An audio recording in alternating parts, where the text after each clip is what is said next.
I've got my cotton rug warp. It is less stretchy than traditional yarn. I've got my cardboard loom from Amazon. I buy them in bulk by class packs because I'm teaching a class at a time. You can make your own with cardboard. I'm going to go in and I'm going to start about 3 or 4 tabs from the edge, and I'm going to make sure that string is all the way to the bottom of that slot.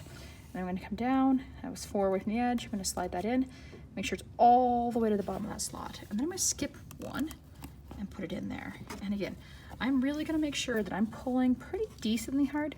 I'm going to try and be careful with these tabs. This is one way to break them, but I'm going to pull and make sure that I have some good tension.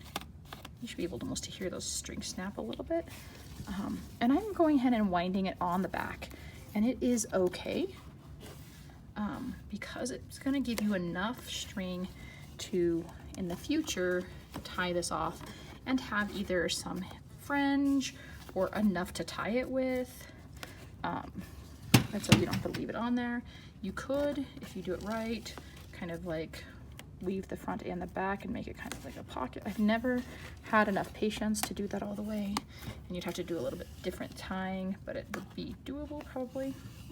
All right, so I'm gonna call this good, and I'm leaving like a full length of string because at some point I have to tie this off, and so these are gonna get tied together, but I'm gonna go ahead and tie them with my second color at the same time. And again, I'm using 2 colors because it is super helpful for me to help students see where they're making mistakes. It is helpful for students to keep track of where they're going. I love alternating my warp strings, and also because in this kind of weaving, you never see the strings, well, once you teach the kids to tighten up their weavings up to the top, you kind of push them up, but I'm gonna go ahead and push those all the way up.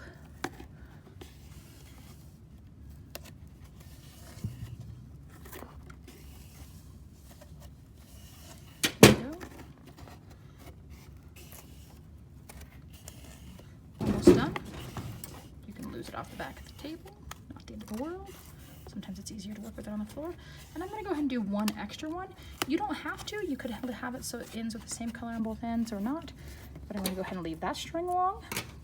And then is what I'm going to get to do is I'm going to take these 2 strings on this side and these 2 strings on this side, and they should ideally be long enough to easily tie them in the middle of this. And so I'm going to go once, twice, put my finger in it, pull it around, and tie it off. And that's how you do it.